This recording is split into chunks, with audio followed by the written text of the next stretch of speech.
Hey guys, welcome back to Let's Play Pokemon Platinum. And in this episode, we are going to do an incredibly special event that involves our beloved Pokemon, Rotom here. So if you weren't around when this event was going on way back when, holy crud, it was awesome. So basically, Rotom was kind of a cool Pokemon in Diamond and Pearl. Sure, it was a Ghost Electric type, which was never a thing before, but it seems like it was just lacking something to make it stand out versus other Pokemon. And luckily in Platinum, they did just that. However, the event that we're going to do in this episode is unfortunately long gone. So the only way to see this content is, unfortunately, with codes. However, I have those codes. So let's enter the Pokemart and get our item in. Well, if you have the code activated. This little guy will be right here. Well, he's not really little. Yeah, kind of the same. I guess everyone's the same height in Pokemon, but hey dude, what's up? And good evening. You must be Johnny. I've received a gift for you. Here you go. Okay. Why do you vaguely sound like the mayor of Fennec? Anyways, we look forward to your next visit. All right, so here is the dealio, guys.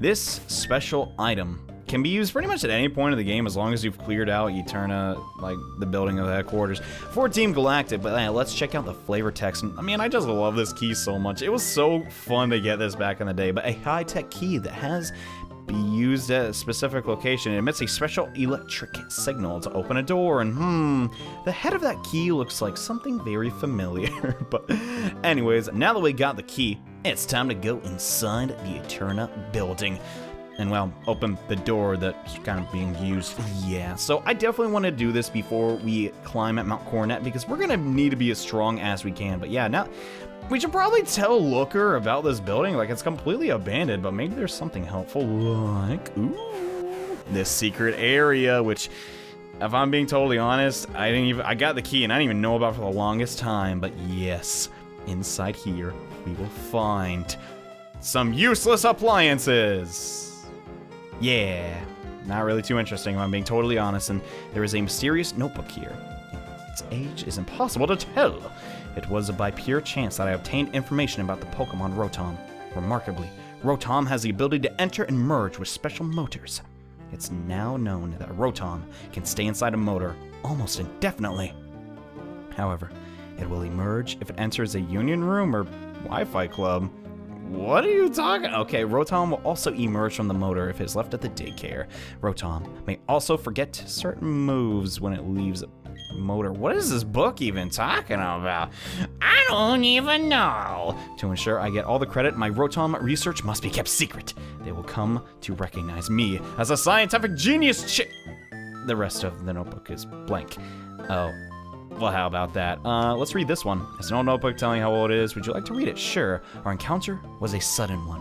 It was when I found my toy robot one that I had earlier misplaced. At that instant, a Pokemon startlingly emerged from the lawnmower's motor. Clutching my robot, I stared transfixed by the peculiar Pokemon. Would you like to keep reading? Oh, it's getting good, yeah. The Pokemon hovered in the air, held aloft by a power unseen. As if curious and unafraid of my presence, it floated toward me. Crackling sounds accompanied it, as if from static electricity in the air. Remarkably, it seemed that Pokemon was the source of this power. In alarm, I flinched, certain that my face would be subjected to a shock. Much to my surprise, the Pokemon seemed to favor me with a smile. Would you like to keep reading? Sure, I guess. Finally, I came to realize that the Pokemon only wished to be friends. I've decided to name this most wondrous Pokemon Rotom. Simple though it may be, Rotom emerged to me from the motor of a lawnmower. Cool. Motor and Rotom. Surely the link is obvious, yet people remind me every day. Rotom is a Pokemon that is simply sensational. The fact that it can turn invisible is simply the beginning. What makes Rotom unique is its ability to enter and operate machinery. This is about halfway through. Yeah, let's keep reading. Rotom and I became fast friends. We were perpetual companions. The electricity from its body forbade contact, however. We could not touch, let alone hug nor hold hands, but we cared not, for we were bound on a much deeper and incomparable level. Neat. A feeling of mischief got the better of me one day. Seeing Rotom hovering, I decided to startle it. Normally I would not. Perhaps frightened, Rotom discharged power beyond its usual range. I fell, stunned into the arms of unconsciousness. Oh, that's not good. When I came to my horror, I realized that Rotom had disappeared. I searched high and low for my friend in dismay and desperation. Don't chastise yourself. The fault is mine. No harm done. Let us play as we always have. Though my words poured out, my friend could not be found to hear me. Oh, goodness. My search for Rotom carried me far from home. It was in town's rubbish heap that I again found him. Courageously, our eyes met, then the robot waved a hand as its greeting. I knew that I had found my lost friend. I ran to it and hugged Rotom tight, talking on and on. The robot's eyes lit up happily as I held it. I'm certain that within it, Rotom laid. Somewhere I felt I could understand Rotom. Also, I realized that we would remain friends throughout our lives. Man, I don't know about you, but I really, really like that story. It just shows that, yeah, there's even a nice side of the crazy scientist Sharon. But if you couldn't tell from the books and text I was reading for like 2 minutes there, yes, these appliances can give Rotom special powers in the form of a new move that it usually cannot learn. In order, we got Overheat, Air Slash, Blizzard, and Hydro Pump? Yeah. And last but not least, Leaf Storm. And I'm just gonna be honest, guys, here's the deal. I love Rotom Mo. I know it's not the strongest one ever, but I just cannot get enough of this Pokemon. I know people are like, but John, we already got second grass type Pokemon. Wouldn't it be smarter to go with Blizzard? No, I don't give a dump. I'm getting rid of Confuse Ray for Leaf Storm, because it hits like a truck. If it ever hits, but yes, with that, now Rotom will become Mo Rotom, and I am super excited about that. And oh, hey, Rowan, and I imagine if I knew here, you must be eager to fill your Pokedex and be searching even here. Or you're crazy. What am I doing? I visit a professor I know in Turtle ever so often. He tells me intriguing rumors of rare Pokemon signs and okay. A Pokemon that slips into electrical appliances, you say? That is somewhat off from what I've heard about. Here's what I've heard. Long ago, there was a Pokemon that merged with a toy robot. Should that Pokemon be recognized as a new species or not? Debates over the issues were about to start when they were rendered moot. The very topic of discussion. The Pokemon fused with robot disappeared.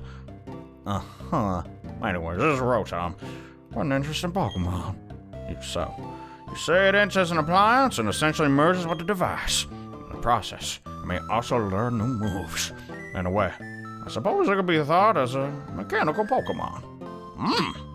Oh, it is utterly unique. It is undeniably a form of Pokemon. Fine, so be it. No matter how old one gets, there will always be new Pokemon discoveries. Take care, Johnny, I got a stinging... Yeah, so you can pretty much change Rotom's form. There's a lot of really cool forms, and I could show all of them off, but honestly, how can you say this is not one of the coolest Pokemon designs ever? It's literally a lawnmower Pokemon. I don't know, man. And yes, in 4th generation, it will not lose its ghost typing and become electric grass.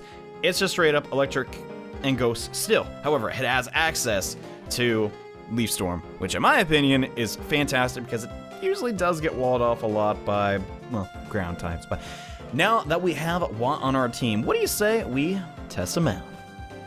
And that's how you find a random Pokemon, by just spinning around like crazy. And oh boy, this Budew is about to get stormed by Leaf Storm. Yeah, honestly, I just really want to show this animation off, because seriously, look how cool this looks. I wish we could get this, but unfortunately, you can only get it by breeding. And wow, we beat level 12 Budew. And yes, our special attack will harshly fall. But here's the thing, that kind of doesn't matter in solo play, like at all. So I'm gonna be using Rotom Mo, and if you got a problem with that, sorry, but I'm not really sorry. Anyways, that is not the only thing we are going to do in this episode. Before we head to Mount Coronet, we need to get one more thing. And that is to get across some actually strong moves. So I'm gonna use the Heart Scale Move Tutor. And now that I actually have Cross on my team, let's head east of Pastoria City and get this Heart Scale I honestly should have got like when we were taking on the gym leader. I don't honestly know what I was thinking, but God dang, I need to put a repel on. Leaf Storm! As I was saying, there is a hidden heart scale that we can obtain right around here. If my memory serves me right, should be 2 tiles away from this gentleman. 3? Okay, it was 3. This is one of the other heart scales we could obtain before getting to the next town, which unfortunately there's only so many of them that you can get. Honestly, I don't really know why that is, but it is. That's just how they decided to do it. I don't really get it, but now that I have another heart scale, I'm going to be teaching another grass type move to one of our Pokemon, because honestly, I hate the fact that Cross has had a special move for so long when he's not a special attacker at all. But yes, sir, I would like to learn a move that, well, Cross forgot a long time ago.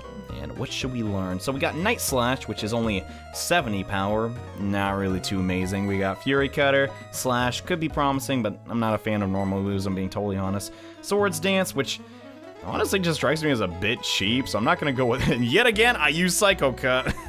But no, we're going to be going with Leaf Blade here, because honestly, why the heck not? It does bum me out a bit I cannot learn Hypnosis, but honestly, Magical Leaf is not doing us any favors. I'm going to be ditching it for this way stronger move. And with that, we've just increased our power exponentially. Yeah. And we can hand over the heart scale. Don't worry about that. We'll be getting some more in due time. But now it is time to fly to Orberg City, because in the next episode of Let's Play Pokemon Platinum, we are entering Mount Coronet to chase after Cyrus. Now that we've slightly powered up our team, well, it's actually time to grind up and continue to power up our team. Yeah, my team is really staying weak, not gonna lie. And I also need to decide who to leave behind before we go into Mount Coronet, because if you don't know, you're kind of gonna need a lot of TMs to get in the next area, but that's totally fine. Anyways, I hope you guys enjoyed this episode. I know the Rotom event might not be interesting to everybody, but I think it really needed its own episode. I just like the, the dialogue with Charon and his diary and stuff. But anyways, before we go though, let's show off those additional Rotom forms. The next form that Rotom can turn into is Rotom Heat. Instead of getting Leaf Storm, he gets access to Overheat, which honestly is technically better than, well, Leaf Storm on my team, but I don't know, I just don't like the fact that he's just kind of a glorified toaster.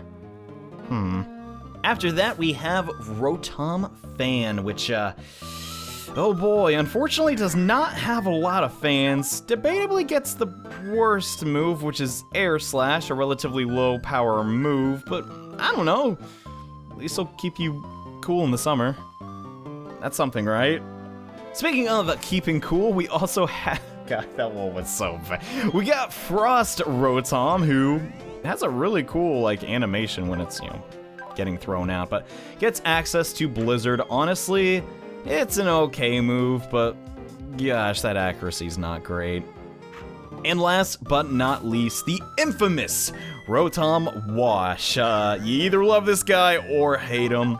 The move that it can inherit is Hydro Pump, which is, well, debatably the best because, well, it's pretty darn strong. But yeah, this Pokemon is a complete monster with this move, and in future generations, it will infuriate almost everybody. But yes, that is all Rotom can turn into. I hope you guys enjoyed this video. I know it's a little bit on the short side, but, well, wasn't really meant to be a big thing. And to be honest, I still need to prepare for Mount Coronet, both in levels and mentally, because, oh gosh, I really don't like that place. Anywho, see you guys in the next video where we climb Mount Coronet. Holy crap, it's gonna be sick. Ugh.